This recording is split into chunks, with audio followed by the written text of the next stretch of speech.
Terjebak pernikahan dengan CEO oleh Tushirima. Bab 2, Tuan David. Baik Tuan, Yudi segera membawa Daniel ke sebuah ruangan. Dia memaksa Daniel untuk segera mengatakan di mana tempat tinggal Arani secara lengkap. Setelah itu, Daniel dihajar hingga babak belur oleh dua orang yang tadi membawanya ke rumah Yuan Louis. Ia dilempar ke jalan dengan darah dan luka di sekujur tubuhnya. Tidak diantar pulang oleh mereka. Daniel tertatih menghentikan taksi yang lewat. Melihat kondisi Daniel yang menyedihkan, tidak ada satu taksi pun yang mau berhenti dan membawa Daniel pergi. Mereka takut disalahkan karena membawa seorang penumpang yang penuh luka di tubuhnya. Masih untung jika orang itu tidak mati di dalam taksi. Jika mati, sopir taksilah yang akan disalahkan. Di siang hari, Eliana terburu-buru keluar dari dalam rumah Arani sambil menarik kopernya. Ia memegang ponsel dengan tangan bergetar, sambil mendengar seseorang berbicara dari seberang telepon. Sekarang aku dirawat di rumah sakit. Tubuhku terluka karena dihajar oleh anak buah asisten pribadi kakekmu. Eliana, maaf, aku bukan teman yang baik. Aku telah memberitahu tempat tinggal Arani pada mereka. Mungkin saja sekarang orang suruhan kakekmu sedang mencarimu di Paris. Kau harus hati-hati, jaga diri baik-baik. Aku tidak bisa membantumu lagi, ucap Daniel dengan sedikit lemah. Namun juga masih sangat mengkhawatirkan Eliana. Eliana pun mengerti. Ia menjawab sambil menghentikan taksi di jalan. Ya, aku tahu. Kau juga jaga diri baik-baik. Sekarang aku harus segera pergi sebelum Yudis menemukanku. Baiklah, aku tutup dulu teleponnya ya. Nanti kuhubungi lagi. Tambah Eliana sedikit tergesa-gesa.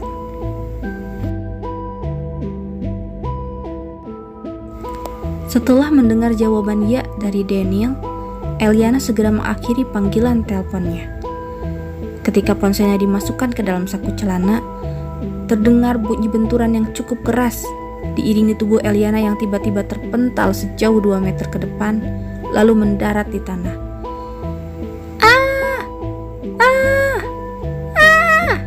Jerit para pengguna jalan ketika melihat sebuah mobil menabrak trotoar jalan, lalu menabrak seorang wanita.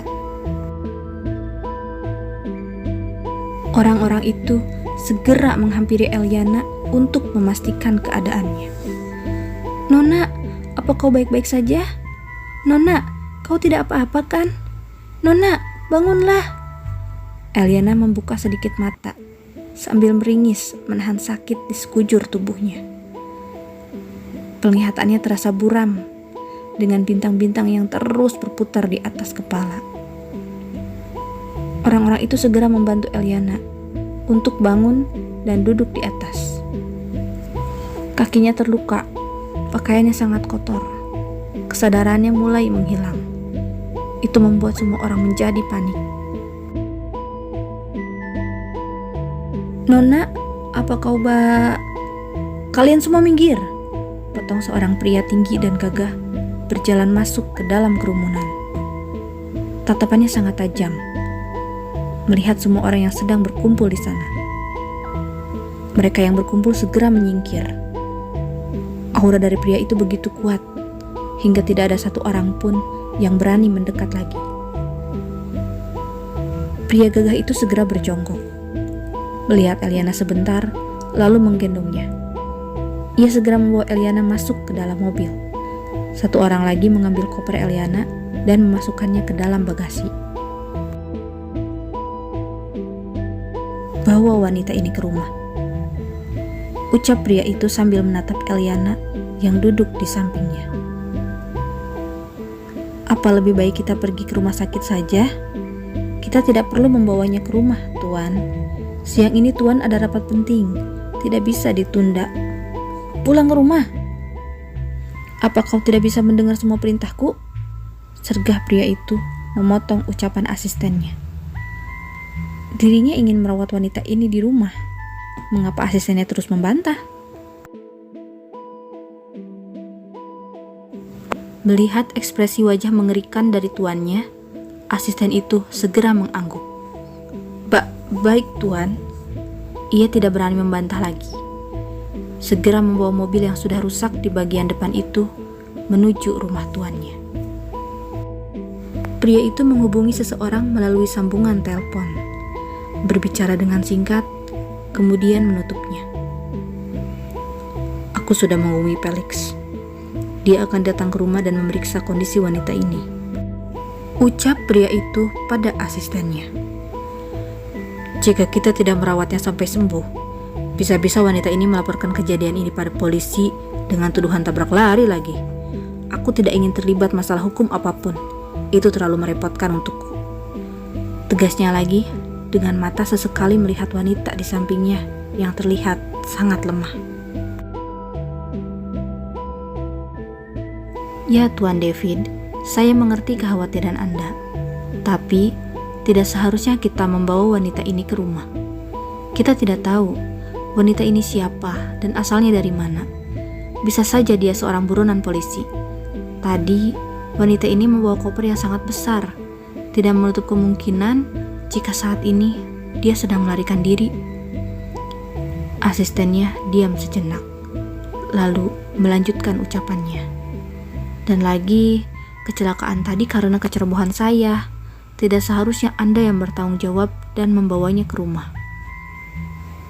Mendengar semua ucapan asistennya, David hanya mengerutkan kening. Ia menoleh ke samping, melihat wanita lemah ini dengan perasaan tidak tega. Walau wanita ini seorang buronan polisi, lalu apa yang bisa dia lakukan pada David? Secara, David adalah seorang pria tinggi dan gagah. Sementara wanita ini hanya seorang wanita kecil yang lemah. Tidak mungkin dia berbuat macam-macam pada David. Sekarang, ke rumah saja dulu. Masalah lain kita bicarakan lagi nanti. Baik, Tuan.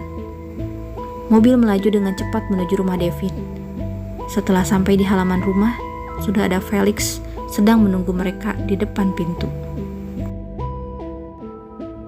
Melihat David keluar dari dalam mobil membawa seorang wanita, Felix segera datang menghampiri. Mereka berjalan bersama, kemudian masuk ke dalam rumah. Dengan panik, Felix bertanya, "Ada apa dengan wanita ini?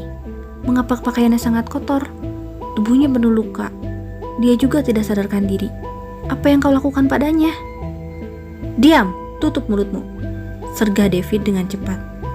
Ia berjalan masuk ke dalam rumah sambil membawa wanita itu, lalu naik ke lantai 2, membaringkan Eliana di atas tempat tidur. "Periksa wanita ini," ucap David dengan tegas. Setelah memastikan Eliana berbaring dengan baik di atas tempat tidur, David pun keluar dari dalam kamarnya. Ia membiarkan Eliana diperiksa oleh Dr. Felix, dokter pribadi sekaligus teman baiknya. Tidak lama, datang 2 orang pelayan wanita sambil membawa handuk dan air hangat masuk ke dalam kamar. Tidak lupa, pakaian ganti untuk Eliana yang mereka ambil dari dalam kopernya pun turut mereka bawa. Setelah selesai memeriksa Eliana, Felix keluar dari dalam kamar. Ia turun ke lantai bawah, lalu duduk di ruang keluarga bersama David. Kondisinya cukup baik, luka di kakinya pun tidak terlalu parah. Ada lecet di tangan dan bagian tubuh lain, tapi itu tidak masalah. Sepertinya istirahat 2 atau 3 hari, kondisinya akan kembali baik, ucap Felix mencoba menjelaskan pada David. Sahabatnya itu terlihat sangat khawatir pada wanita yang saat ini ada di dalam kamarnya. Lalu, mengapa dia pingsan? Apa otaknya mengalami cedera? Tanya David tidak mengerti. Tadi, setelah tertabrak mobil, wanita itu pingsan. Jika bukan karena ada masalah di kepalanya, lantas mengapa? Hahaha, kau begitu mengkhawatirkan dia. Apa kau menyukai wanita itu? Ejek Felix pada David. Ini pertama kalinya Felix melihat David begitu peduli terhadap seorang wanita. Biasanya, dia selalu bersikap dingin dan tak acuh pada makhluk yang bernama wanita. Tapi sekarang, David sangat berbeda. Hei, apa yang kau katakan? Siapa yang menyukai wanita jalanan itu? David tidak terima dengan tuduhan temannya. David pun menjelaskan. Tadi, Edwin menabrak wanita itu. Jadi, aku sebagai majikannya harus bertanggung jawab untuk merawat wanita itu sampai sembuh. Hah? Edwin yang menabrak? Felix tersenyum, masih dengan penuh ejekan. Jika dia yang menabrak wanita itu, mengapa tidak dia saja yang merawatnya? Tidak perlu kau yang melakukannya, kan? Sudahlah. David bangkit berdiri. Ia tidak ingin melanjutkan percakapan mereka tentang wanita yang saat ini sedang berbaring di atas tempat tidurnya. Sekarang, kau sudah boleh pergi. Nanti, jika ada apa-apa pada wanita itu, aku akan menghubungimu lagi, ucap David lagi. Lalu ia beranjak pergi, menaiki anak tangga, berniat untuk melihat kondisi Eliana. Terdengar Felix berteriak. Dia pingsan bukan karena ada masalah di kepala, tapi David menghentikan langkah. Ia menajamkan telinga untuk mendengar ucapan Felix selanjutnya. Mungkin dia sedang diet. Di dalam perutnya tidak ada makanan sama sekali. Hanya ada suara gemuruh aja di perutnya. Ucapan Felix selalu saja penuh ejekan. Semakin suka melihat reaksi David ketika membicarakan kondisi wanita itu. Aku pergi dulu. Rawat wanita itu baik-baik. Jangan sampai dia mati karena kelaparan. Setelah mengatakannya, Felix segera pergi membawa tas hitam di tangannya. Ia keluar dari rumah mewah milik David dengan perasaan senang. Hai sia, umpat David setelah melihat sahabatnya pergi.